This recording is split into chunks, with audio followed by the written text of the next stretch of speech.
देखो, जैसे हम लोग थोड़ा सा अब सर्कल के बारे में सीखें। देखो क्या होता है circle.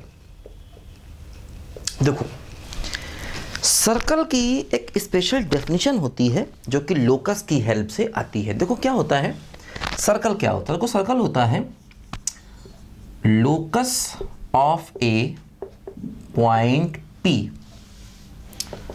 Which moves in a plane, है ना, such that its distance from a given point is constant, है ना। तो क्या कर रहे हैं, देखो सर्कल की डेफिनेशन लोकस की हेल्प से आती है। तो क्या कर रहे हैं, locus of a point P, है ना, locus of a point P which moves in a plane, मतलब एक ऐसा पॉइंट जो एक प्लेन में मूव करे। देखो जैसे ये एक प्लेन है तो इस प्लेन में ही मूव करे, प्लेन के बाहर नहीं जाए, है ना। पॉइंट पी का लोकस जो एक प्लेन में मूव करे, और कैसे मूव करे। देखो मैंने क्या बताया था कि लोकस के साथ में हमेशा कोई ना कोई कंडीशन दी जाएगी, सर्टेन कंडीशन। देखो वही कंडीशन दी गई। क्या कंडीशन दी गई है, सच that its distance from a given point is constant, है ना। देखो लोकस के साथ में यहां पर एक कंडीशन दी गई है। क्या कंडीशन है कि इसकी डिस्टेंस एक गिवन पॉइंट से कांस्टेंट है। मतलब देखो जैसे मैंने कहा, मान लो ये गिवन पॉइंट है सी और एक पॉइंट है पी। अब ये पी पॉइंट ऐसे मूव कर रहा है कि इसकी इससे डिस्टेंस हमेशा कांस्टेंट है और ये एक प्लेन में ही मूव करेगा। ध्यान दो, देखो ये गिवन पॉइंट है सी, है ना, और ये पॉइंट पी मूव कर रहा है और ये इसी प्लेन में मूव करेगा। तो ये पी पॉइंट ऐसे मूव कर रहा है कि इसकी इससे डिस्टेंस हमेशा कांस्टेंट रहे। मतलब अगर ये पॉइंट यहाँ पर आएगा तब भी डिस्टेंस वही होगी, अगर ये पॉइंट यहाँ पर आएगा तब भी डिस्टेंस वही होगी, अगर ये पॉइंट यहाँ पर आएगा तब भी डिस्टेंस वही होगी, और अगर ये पॉइंट यहाँ पर आएगा तब भी ये डिस्टेंस वही होगी, है ना। तो P पॉइंट इस तरह से मूव करेगा कि इसकी इस C से डिस्टेंस हमेशा कांस्टेंट रहेगी। ध्यान दो, है ना। देखो गिवन पॉइंट क्या है, बोलो C। गिवन पॉइंट क्या है, C, और कांस्टेंट, है ना। देखो मान लो ये डिस्टेंस R है, तो इसी डिस्टेंस को इसका रेडियस कहते हैं, है ना। तो देखो ये जो C पॉइंट है, गिवन पॉइंट, इसको कहते हैं सेंटर। जो C पॉइंट है इसे कहते हैं सेंटर, और जो ये डिस्टेंस है इस डिस्टेंस को कहते हैं रेडियस, है ना। P पॉइंट ऐसे मूव करेगा कि इसकी C से डिस्टेंस हमेशा R ही रहेगी। मान लिया मैंने R, तो P के लोकस को देखो, अब P जो रास्ता बना रहा है वो रास्ता क्या बन गया, सर्कल, है ना। P को ऐसे मूव कराना है कि उसकी C से डिस्टेंस R ही रहे। P पॉइंट को ऐसे मूव करवाना है कि उसकी C से डिस्टेंस R रहे। तो क्या होगा, P प्लेन में मूव करेगा तो उसकी C से डिस्टेंस देखो R ही है।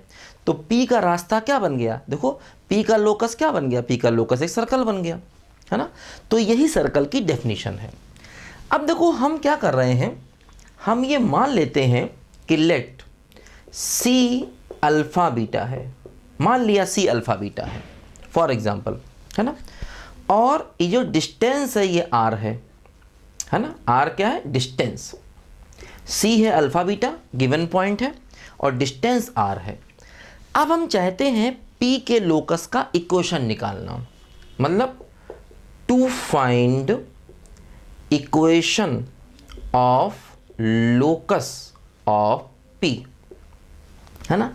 हम क्या चाहते हैं, हम चाहते हैं P के लोकस के इक्वेशन को निकालना, है ना। P के लोकस के इक्वेशन को निकालना मतलब, है ना, इक्वेशन ऑफ लोकस मतलब इस कर्व का इक्वेशन निकालना। एक ही बात है, आप कह दो लोकस का इक्वेशन या कह दो सर्कल का इक्वेशन, क्योंकि लोकस ही तो सर्कल है ना। जैसे हमने कहा हमें लोकस का इक्वेशन चाहिए, लोकस का इक्वेशन चाहिए मतलब हमें सर्कल का इक्वेशन चाहिए, क्योंकि लोकस ही सर्कल है।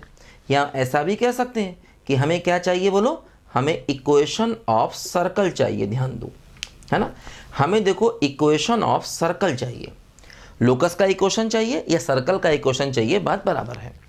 तो देखो हम क्या करेंगे उसके लिए, इस P पॉइंट को H कॉमा के मान लेंगे, जो मेथड मैंने आपको बताया था, है ना। क्या मेथड था? P को H के मान लो। अब देखो H के में रिलेशन बनाओ। कैसे बनाओगे? देखो कंडीशन का यूज़ करो। कंडीशन क्या है कि P की C से डिस्टेंस कांस्टेंट है ना। कंडीशन क्या है बोलो? P पॉइंट की C पॉइंट से डिस्टेंस कांस्टेंट है। तो इस कंडीशन का यूज़ करके हम H के में एक रिलेशन बनाएंगे। देखो क्या है? CP डिस्टेंस कितना है? R, ये गिवन है ना। C और P के बीच का डिस्टेंस कांस्टेंट है ना। C और P के बीच का डिस्टेंस क्या है बोलो? कांस्टेंट, ये गिवन है ना। तो अब देखो इस कंडीशन का यूज़ करेंगे। तो क्या है? C है अल्फा बीटा, P ये है, दोनों के बीच का डिस्टेंस निकालो। क्या होगा? Under root H minus alpha का whole square plus K minus beta का होल स्क्वायर बराबर R, है ना। ये देखो C और P के बीच का डिस्टेंस, देखो ये C ये P, तो CP के बीच का डिस्टेंस R के बराबर आ गया। अब देखो हम इसको स्क्वायर करेंगे, तो इसको स्क्वायर करेंगे तो क्या होगा? K माइनस बीटा का होल स्क्वायर बराबर R स्क्वायर। ठीक, अब देखो ये HK में रिलेशन आ गया। देखो इसमें अल्फा बीटा और R कांस्टेंट है, क्योंकि अल्फा बीटा फिक्स पॉइंट है। अल्फा बीटा जो है वो अपनी जगह से हिलेगा नहीं, वो फिक्स पॉइंट है, वो कांस्टेंट है, और R भी कांस्टेंट है। तो अल्फा बीटा और R दोनों कांस्टेंट हैं, तो इसका मतलब ये रिलेशन हो गया HK के बीच में। इसमें HK वेरिएबल है, तो देखो ये HK के बीच में रिलेशन आ गया। अब हम क्या करेंगे? देखो H की जगह पर X और K की जगह पर Y लिख देंगे, तो क्या बन गया? X माइनस अल्फा का whole square plus Y minus beta का होल स्क्वायर बराबर R स्क्वायर। देखो ये आ गया सर्कल का इक्वेशन, है ना। क्या किया? H की प्लेस पर X और K की प्लेस पर Y लिख दिया। बताया था मैंने, जब HK में रिलेशन आ जाता है तो रिलेशन आने के बाद H की प्लेस पर X और K की प्लेस पर Y लिख देंगे, तो देखो हमें ये इक्वेशन मिल जाएगा, है ना। H की प्लेस पर X और K की प्लेस पर देखो Y आ गया।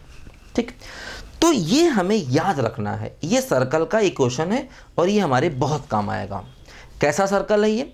Centre alpha beta radius R। मतलब देखो इस सर्कल का जो सेंटर है वो क्या है बोलो? अल्फा बीटा, और इस सर्कल का रेडियस क्या है बोलो? R। ये इस सर्कल का इक्वेशन है ना। इस सर्कल का इक्वेशन जिसका सेंटर अल्फा बीटा है और रेडियस क्या है बोलो? R, है ना। तो ये हमें याद कर लेना है, ये हमारे बहुत काम आएगा। लिखो बच्चों ध्यान से इसको।